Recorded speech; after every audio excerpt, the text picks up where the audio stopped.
You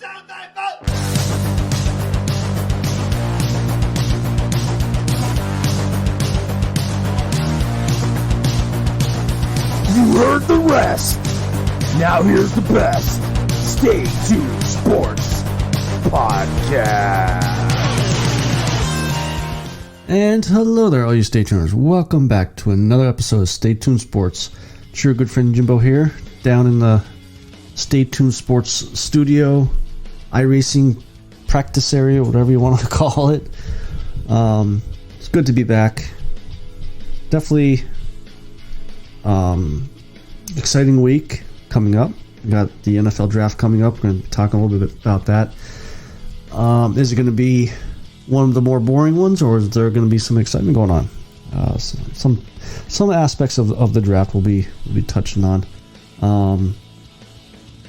Be talking about how well I did in iRacing Friday night over in the Stay Tuned Sports Podcast Truck Series.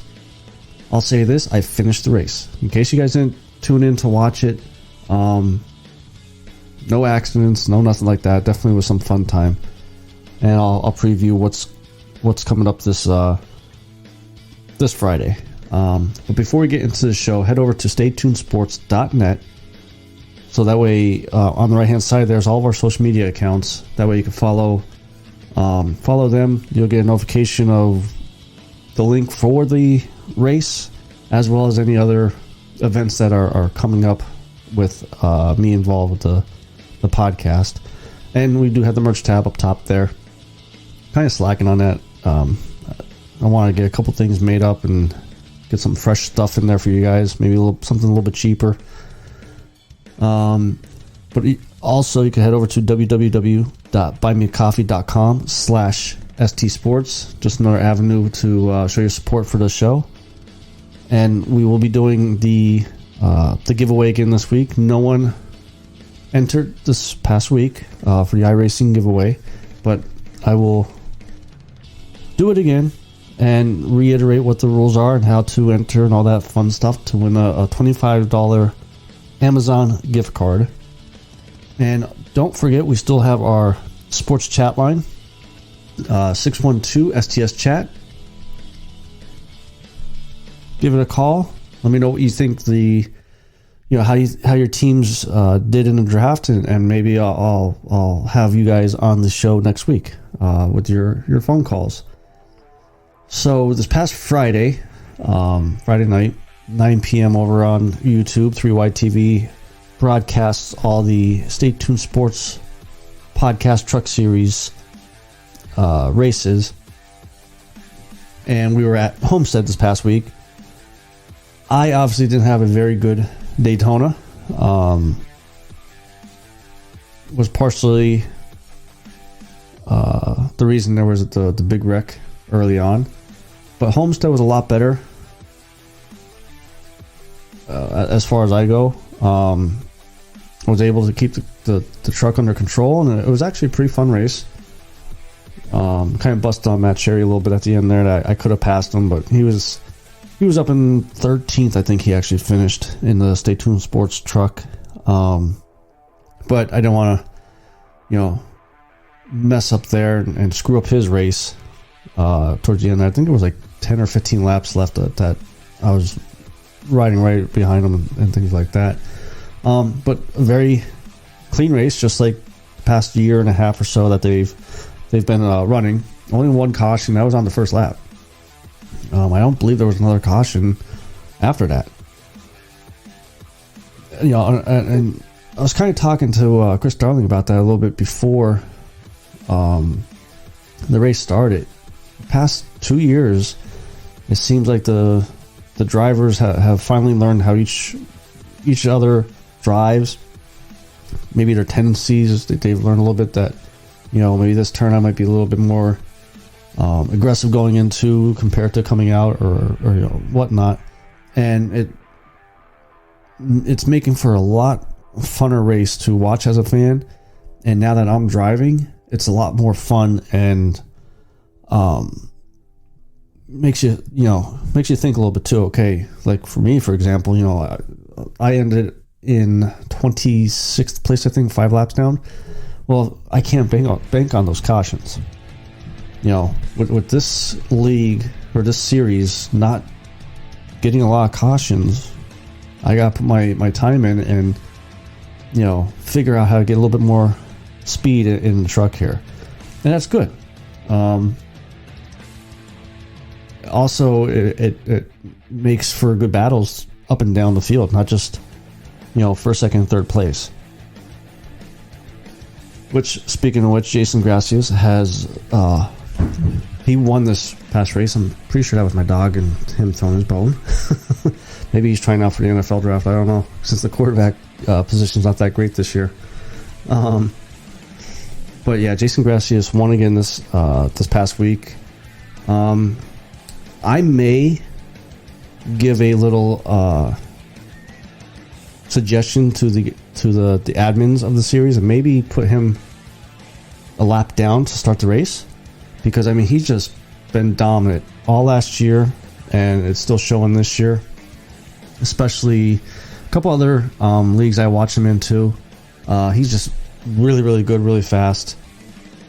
So maybe, you know, kind of make it easier for the field to have a chance at winning, since he's constantly beating all of us. But like I said, I started 35th.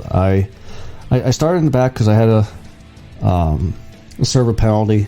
I don't want to mess anybody up if I was like in the middle of the pack. I really don't know where I would have ended up if I did qualify.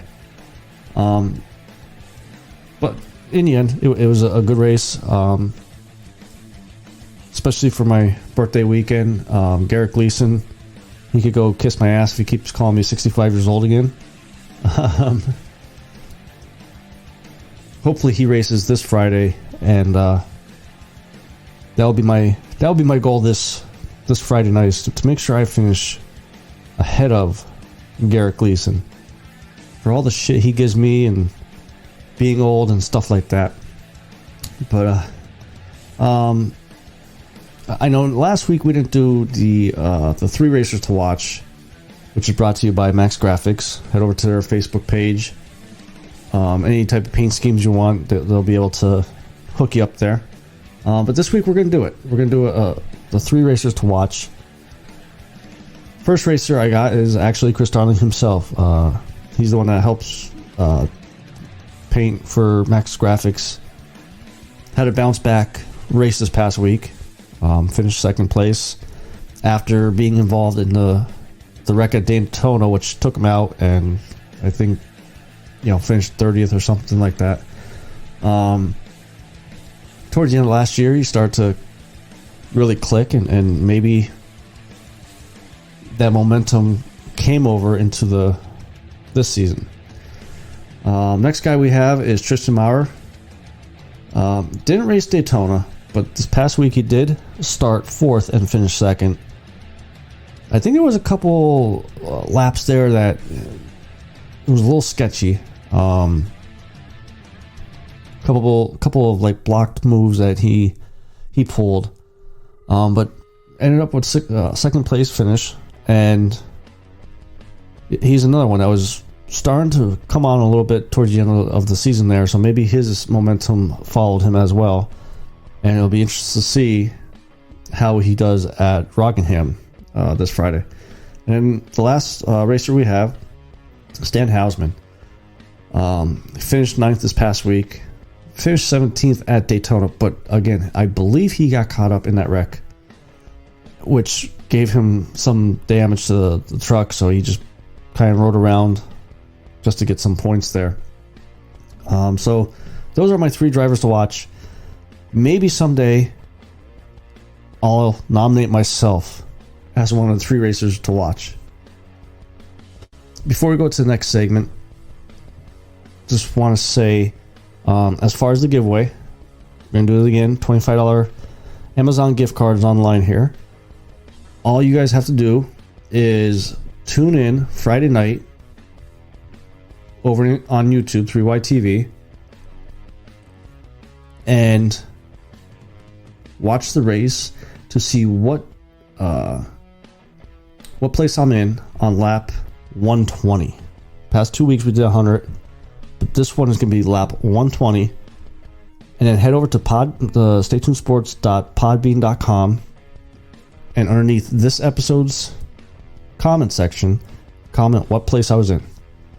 And once the race is over, I'll pick the name, the correct answer, and I'll send you a $25 Amazon gift card. NFL draft this Thursday. This pretty much kicks off the NFL season in a way. I mean, at least it did for me. Does for me, I should say. Especially being always right around my birthday. You know, free agency is nice, but free agency kind of gives you just a little, like, wet the whistle in a way. Then you gotta go a couple weeks till the draft. Then after the draft, you start having the OTAs and the training camp and things like that. So, I mean, I always look forward to the draft, seeing what players fall, what players are rising, and you're always gonna have, I like to say, you're always gonna have the Mike Mola of the draft. So, I'm not sure who that possibly could be this draft, but there is a lot of storylines going into this draft. Basically, there's only really 2 quarterbacks that are NFL ready to start, and even then, their ceiling isn't the highest. But this draft is loaded with wide receivers and edge rushers, which plays right into my team, the Eagles, their needs. It looks like they nailed their first round pick last year with Devontae Smith. Wide receiver is still a position of need for the Eagles, as well as edge rusher. Because, again, let's be honest, Brandon Graham probably got this season left, and then he's done. We re-signed Derek Barnett. I don't know why, but he's probably only got a year, unless he could turn his career around. So, and then cornerback has been a weak position of ours for seasons now.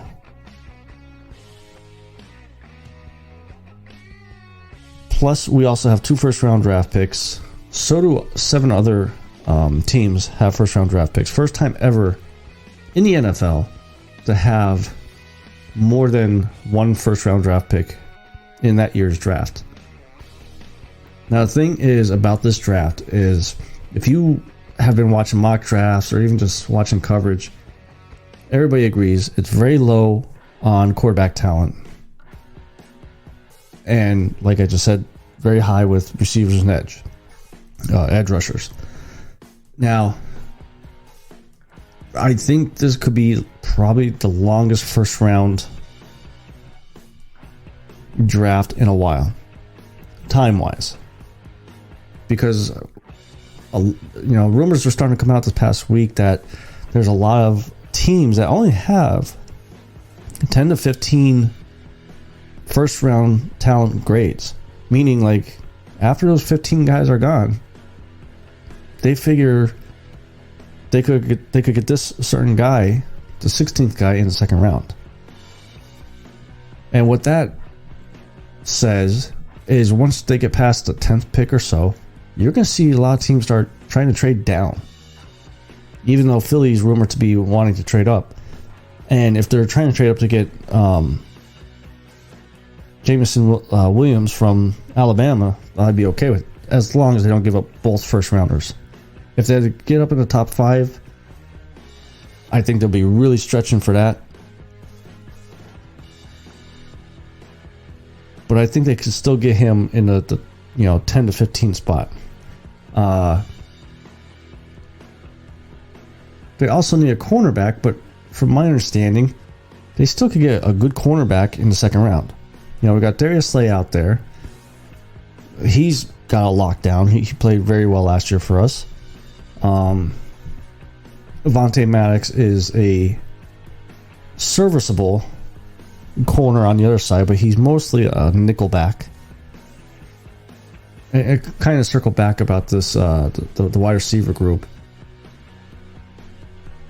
If they can't move up to get Jameson Williams from Bama, I'd be calling Tennessee. See if one of those draft picks, first round picks that you have, if they'll take it for Brown. I don't think Debo is on the Eagles' radar. I think Debo is going to be staying in San Fran. And honestly, I think he has all the cards. San Fran is the one that's behind the 8 ball here, because if they want, I saw something in the first round and a third round plus a player for Samuel, no team's going to pay for that. Even though right before we came on to record here, the Jets are starting to really up the heat for this trade. And the last package I saw that they were willing to give was, I think, a second and a third round pick plus Elijah Moore. But Debo knows no one's going to overpay for that. And he'll sit out until San Fran gives him what he wants. Now, the rumor is that he's looking at the 24 to 25 million a year. And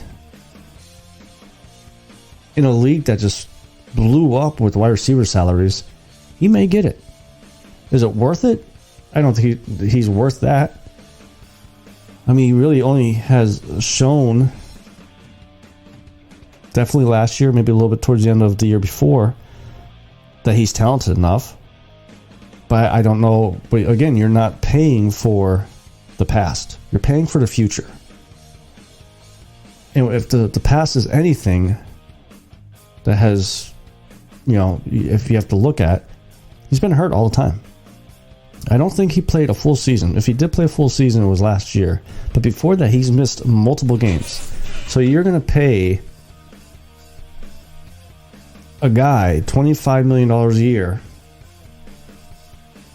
to play 13 games, 14 games maybe. That's why I think San Fran should lower their expectations for what they'll get back and try to get as much as they can while they still can, instead of having a guy sit out a whole year. If the kid was smart with his money, he has it put away somewhere and not blew it away or anything like that. But I do expect this draft to be very boring. I think there's going to be a lot of trades to move back, especially with these teams that have the multiple first round draft picks. And I do think Philly will be the only one to move up. Just hopefully they can nail it again like they did last year. A little basketball talk. Talk a little bit about Ben Simmons here. So Ben Simmons was traded from Philly to the Nets, Brooklyn Nets, back in February. I think it was like February 10th. Here it is, April 27th, and has yet to even take the ball and shoot during a game. He has shown up to the games. They were hoping that it would help motivate and uplift the team, and it didn't. They got eliminated by Boston last night, and rightfully so. The Nets want answers. And here's the thing I just don't understand. I don't believe this kid has mental issues or mental block, whatever he's claiming to have. Because again, he was scheduled to, I shouldn't say scheduled. He was on pace to play in Game 4 against Boston. And he showed up Sunday after going a couple weeks with no injury problems, no mental issues, and shows up Sunday to tell the team that he's having back issues again.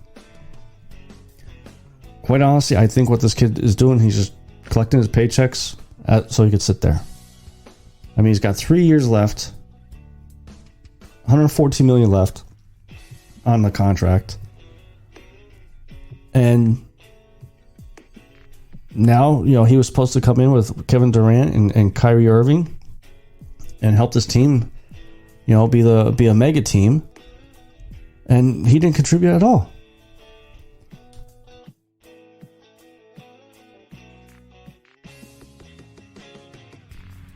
So, where does this leave the Nets? If I was them, I would just, in the offseason, even though they're doing the PC stance here of we're going to help him and give him whatever he needs, whatever we can do to get him better and get him out there. But in the end, I think the Nets should trade him away, get whatever you could get for him, even if it's a D-League, player that may not even be a starter. Get something, because it's one thing Ben Simmons, pulled the wool over Philly's face, Philly's head, but now he did to the Nets. And quite honestly, I don't think you'll ever see Ben Simmons play again. Now, he's claiming that ever since the playoff loss last year, when he was in Philly, really took its toll on him. If you want to be the face of the franchise, and listen, I understand mental issues not a thing to put down or make fun of or beat, take it lightly. But when you're going into this league, when you enter the NBA draft or NFL draft or whatever, there's going to be high expectations. So right then and there, you should already be getting yourself ready to mentally be able to take care of any issues that you might have. Especially in Philly and especially in Brooklyn. I mean, it's two very straightforward cities. Take no shit from people type cities. And all the eyes are going to be on you. Do I think he has issues? I mean, possibly. I mean, everybody does. You're only human. But I think he's blowing this up more than needs to be. Just because of the collapse last year in Philly. And then when you're playing, alongside Kevin Durant and Kyrie Irving, maybe he's afraid to repeat himself. And that's why, again, I just don't think you're going to see him ever play again, because the one thing NBA does have going for them, as the fad, or whatever you want to call it, is superstar teams. It's not just one guy and a couple above average guys. Now they got 2 or 3 future Hall of Famers on a team and win championships. And it's going to stay that way until someone starts a new wave of ways to do it and win championships that way.